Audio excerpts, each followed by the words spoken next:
HeroMiners.com. For the month of September, they will be removing all of their fees. No block reward fee, no payout fees for their Ethereum Classic, Ergo, and Ravencoin mining pools, and additionally, no parallel asset fees on their Flux pool, where the parallel assets are added instantly to the payable balance. Not only that, they're giving away $1,500 in total, where at each of Ethereum Classic, Ergo, Flux, and Ravencoin, you can win $250 in 4 separate giveaways and $500 in one big combined giveaway. Hero Miners makes it easy for you to mine within 12 different regions across the world, single port variable difficulty, pool and solo mining support, and in-depth stats for cryptos you are mining. Join HeroMiners.com today, link down below. What's up, guys? It's your boy Mike, Hot Crypto, and today we have a very special guest, my boy Yeti from across the pond in the UK. Yeti works with me at Hot Crypto Mining now, handles all my network stuff. Yeti, introduce yourself, man. How are you? Yeah, how you doing, Hawk? I thought it was about time that people get the chance to actually know who I am. Yeah, man, you're like the most popular YouTuber that's never had a channel. So it's like, it's awesome, dude. It's awesome. Well, Yeti, you know as well, a lot of my viewers know that how I feel about Ethereum, right? And how I feel like it's a terrible business decision. But what I want to give people is a developer's point of view as to why Ethereum, you know, is really playing with fire. So, you know, what do you think about the merge? I mean, you know, is it ill-timed? Should they have done this 5 years ago? What do you think about it? Well, I've been hearing about the merge for many years, right? So, and all right, it was in their original white paper. I give them that. However, you know, white papers can evolve over time, right?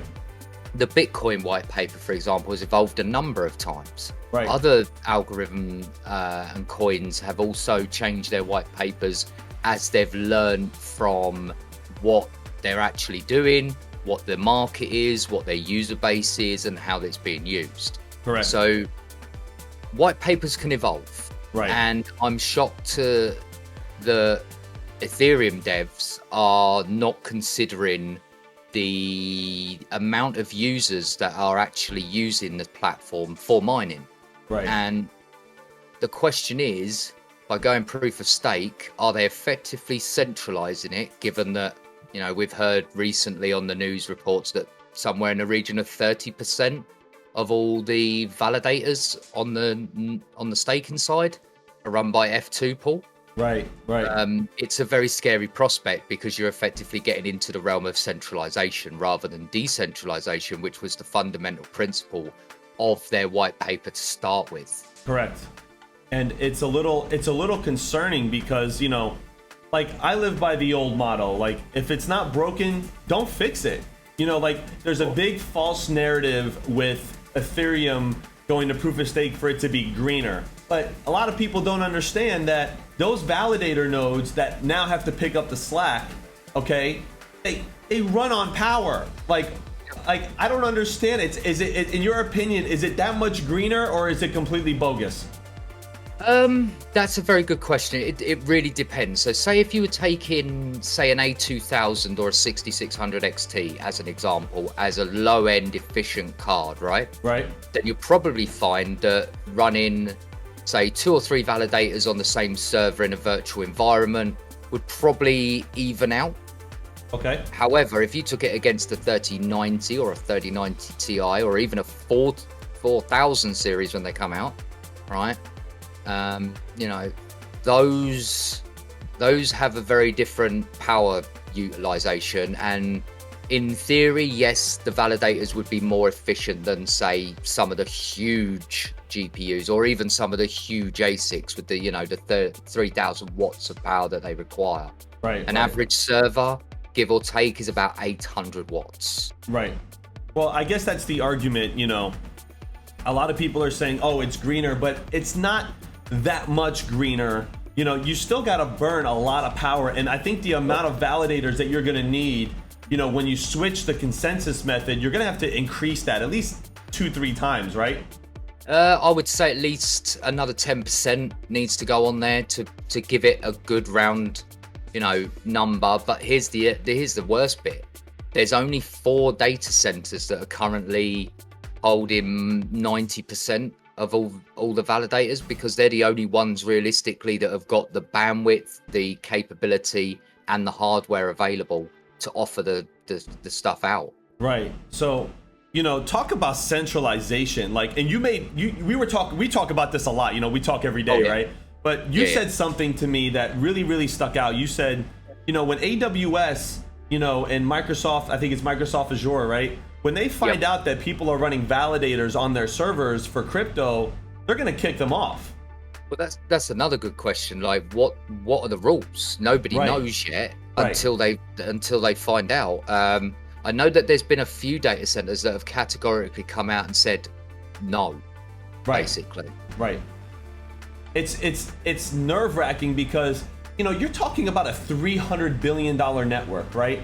That Ethereum has built this massive infrastructure. They have all these projects built on top of them. NFTs are just a small fraction of what's actually really built. I don't think people really grasp how big the Ethereum network really is. And to risk all of that, your clients, I mean, multi-million-dollar companies that are built on your network, to switch a consensus method this late in the game just seems too risky to me. Like, why risk everything? Their whole network.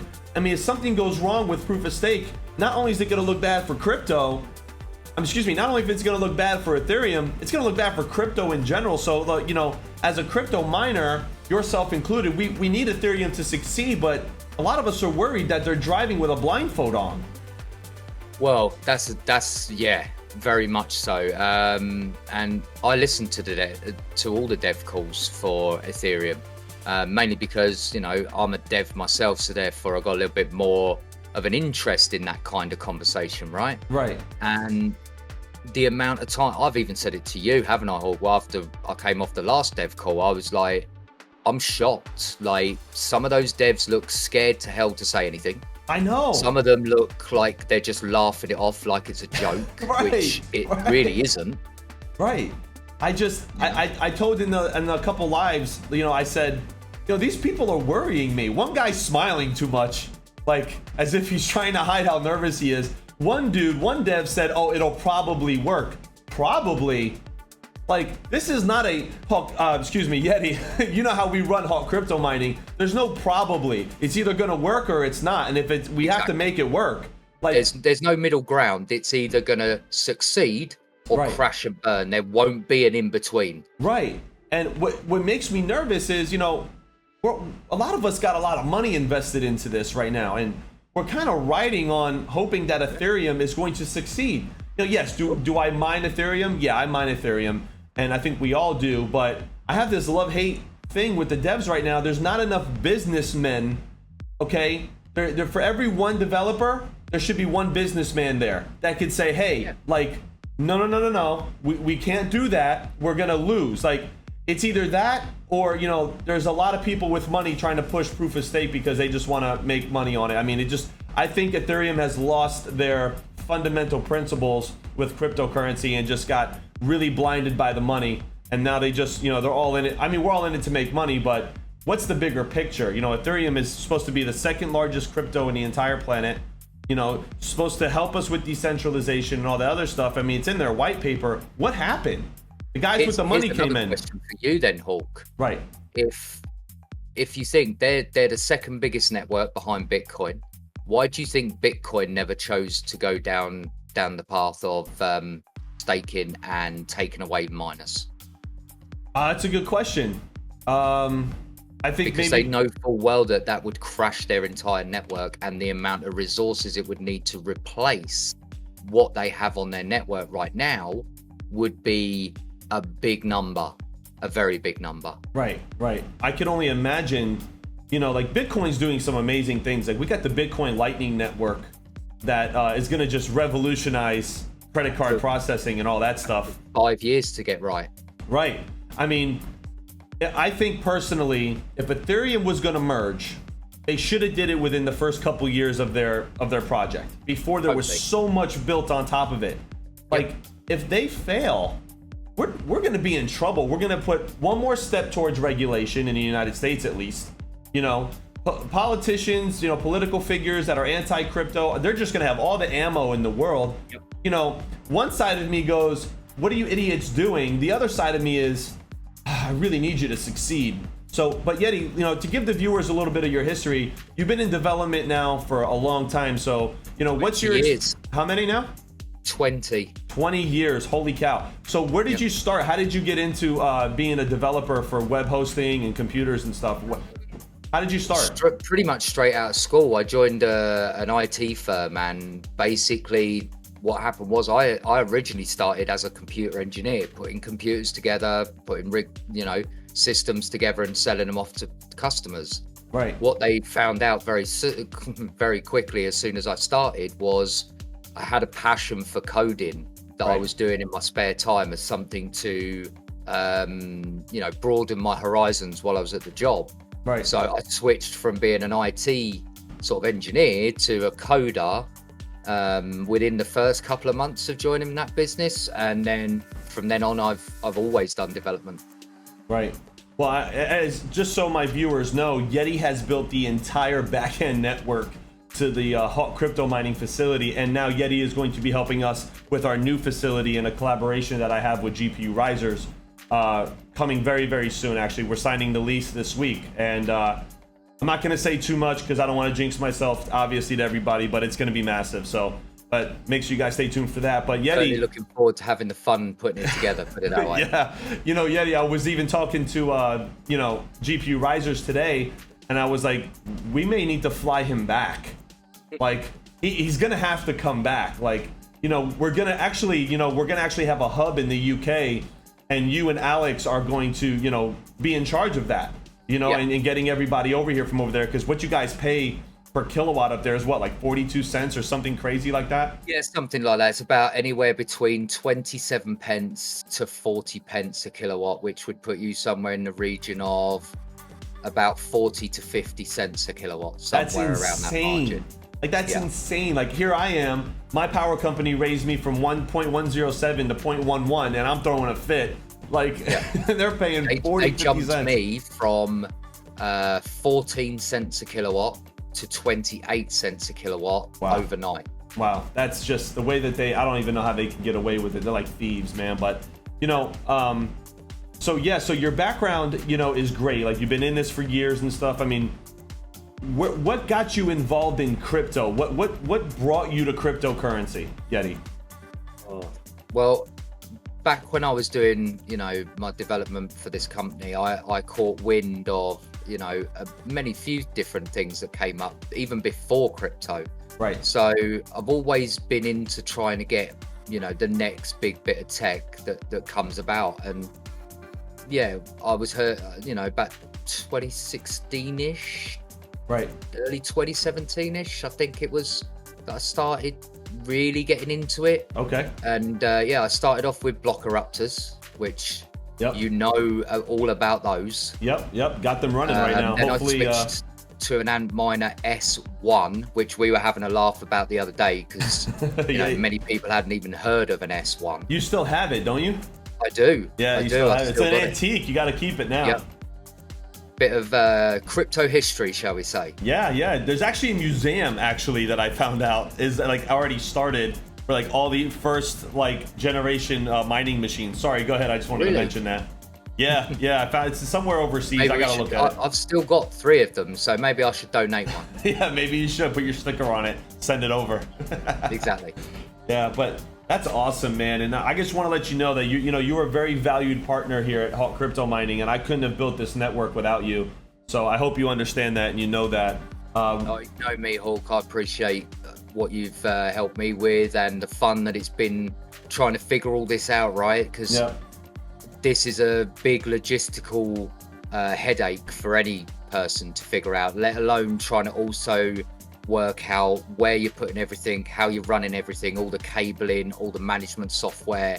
It's it's almost on data center scale, to be quite honest. Well, you know, we're definitely going for that ISO certification soon, correct? So like we're gonna put in for that. We've already applied for 2 accreditations. The ISO 27001 we should hear back from in about a month. Nice. And you know, with this new facility, I mean, this new facility is massive. I mean, the availability in the building, I couldn't believe, and I actually didn't believe it until I actually saw the plans. 13,000 amps available already piped into the building. I mean, it's just massive. You know, so I'm just like, I'm looking at GPU Rise, just like, we gotta sign, we gotta sign. Like, what's taking? So we're gonna, the owners actually, what's cool thing is that the owners actually like what we're doing and they want to talk to us. So maybe we can work out something that's going to be advantageous for all of us. Oh, absolutely. Yeah. So I know we've talked about coming over there, but so just so everybody knows, Yeti is currently on holiday, which we say in America as vacation, here in the United States. So we did a meetup last week in Connecticut, which was really fun. A bunch of the miners got together. Yeti was there. He's best days I've had in months, honestly. Some crazy times. Yeah, besides the casino. Absolutely. But, yeah, we had a good time. No, we had a good time. Everybody was great. Big shout out to Rondi right now, because Rondi is taking care of everything for Yeti. Yeti's at his house right now. Absolutely amazing. Yeah, definitely. But so Yeti, real quick, back on the merge real quick. Let's not always talk about the negative, right? What's the positive for them moving the proof of stake? Like, what do you think would be a good thing for Ethereum moving to proof of stake? Because it's not always being negative, right? We gotta show the positivity. No, absolutely. There are some benefits to obviously staking, like APY, for example, earning interest on your crypto, much like how you do if you leave money in your bank. Although if your bank's anything like mine, there's really no point in leaving it in there, because the amount of interest is like this big, right? But I would say there's some benefits to it. There's the fact that it should speed up transactions, it should lower the transaction fees, because they're not having to pay huge walloping sums to the miners. They're just paying it to the validators instead. I believe that's at a different rate as well than what the MEV was. So again, there's a few things that I've still got to look into to do with the staking. I'm more been busy trying to work out what I'm doing with all my rigs afterwards, basically first. But will I be staking on ETH? I might. I know we talked about running validator nodes as well. We talked about running some nodes too, just to stay in the game, right? I mean, jump on the wave. We're all in it to make money. Do you see? Sorry, Yeti, go ahead. No. We've discussed Flux nodes. We've discussed ETH nodes. We've even discussed what if we did a Bitcoin like Lightning node, for example.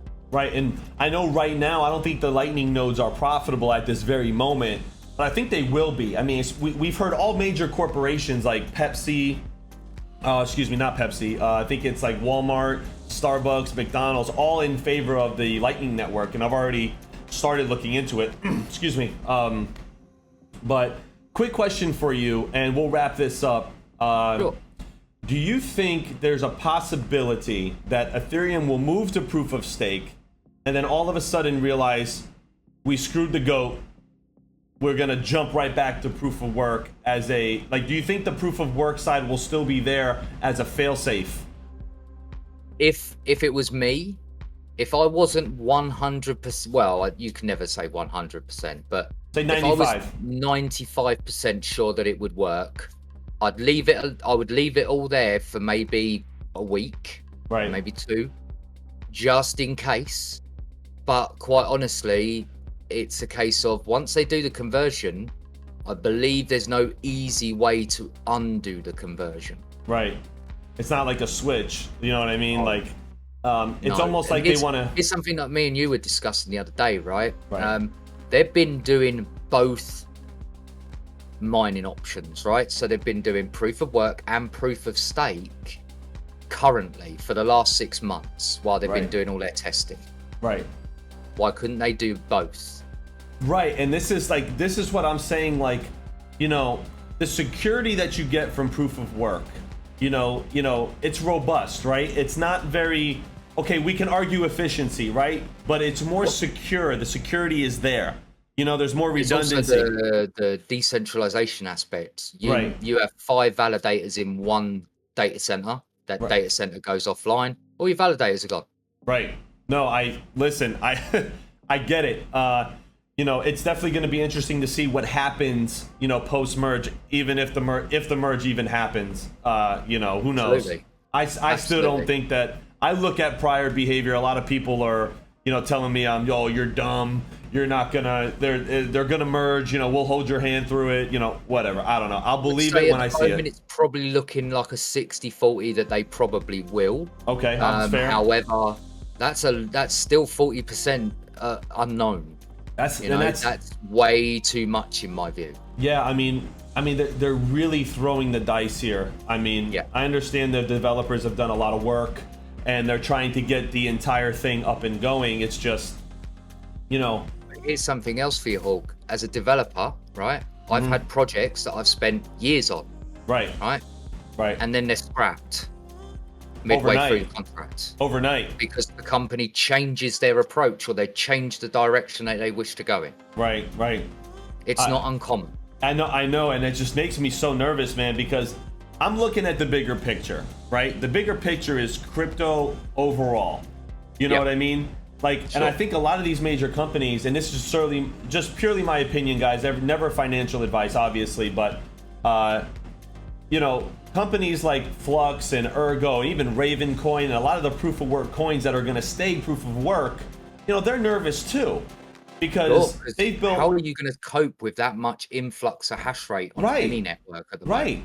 You know, like we were doing the math on Ethereum Classic, right? Yep. And Ethereum Classic essentially has to go to where Ethereum is right now to even absorb the hash rate, like, and even to be profitable. But what the good thing we're seeing is we're seeing some money being pumped into ETC. We're seeing some NFT projects jump ship from Ethereum to Ethereum Classic. Yep. So, you know, the writing's on the wall. People are nervous. Sure. You know what I mean? And Ethereum is just gambling with the whole thing. You then, Hawk. What's up? What do you think of the possibility of certain coins switching their algorithms to ETH hash in order to convince miners to come across? I think it's a good idea. I mean, you know, I know there's a rumor going around right now with Ravencoin possibly switching their algo. This was the other one that I saw. Conflux too. You know, this is going to be the Wild West for you know, maybe a few months here. But I don't, you know, I was speaking to Red Panda about it, and Panda thinks that, you know, and I listen to him because he's an OG in the game. He's been in there for a while, and I think Bits Be Trippin', I mentioned something like this too. They don't think that it's going to be that long until something comes about, right? Sure. You know, I know other people maybe like 3 months. Yeah, maybe, right? Yep. I know people like Rabid Mining, and I love Rabid Mining. So, you know, guys, understand that he's a friend of mine. I love him to death. He's a great guy, but he's a little bit more skeptical and saying that it's going to take years, which it could. You know, so it's just like absolutely could take years. Right. So like all this like wrapped into like, it's like, oh my god, like what nobody knows. It's, I mean, I know I was talking to the Mining King about it, and he's just like, dude, like, let's just shut the door with Ethereum. I'm so sick and tired of hearing about the merge. I'm so sick of this. I'm so sick of that. But I don't know. But listen, Yeti, here's the question for you. All those people that keep saying, oh, just shut the door, forget about it. If ETH turned around tomorrow and said, we're not going proof of stake, would they all go back to Ethereum mining? Absolutely. I mean, if they're all after the money, it's all about the money at the end of the day, Yeti. Like, let's just call it what it is. Let's just call it what it is. There's not enough. Don't get me wrong. I have some crypto invested in other projects that are not very profitable, right? But I believe in the project. Right. That's the difference to me. That's a long term bet. Right. But Ethereum, I've never been a big lover of anyway. It's more for paying the bills. Right. That's Bitcoin, how I look at it. For sure. Because I've been into Bitcoin since, you know, I started. Right. So, but there's a few little projects I invest in for sure. Right. I think you know, I think Ethereum has a chance to do great things. Hopefully they'll succeed. We want them to succeed, whether it benefits us or not. It's gonna be very interesting in the next few months, you know, to kind of see what happens. But Yeti, listen, man, thank you so much for, you know, coming on. I mean, I know we've been talking about doing a video for the longest time, so absolutely. But it's guys, Yeti is, like I said, a major part of Hawk Crypto Mining now. As you can see, he's got his own little custom shirt. Yeti, show them the shirt. You know, we got the Yeti name on there. We have the Misfit Mining tag on it, and also because he's in the UK, I threw the British flag on there for him. So Crypto Mining officially has a UK division, which is going to be really, really cool moving forward. And like I said, Yeti, I couldn't have done this without you, man. Thank you so much for everything you've done and what you're going to continue to do. Fun.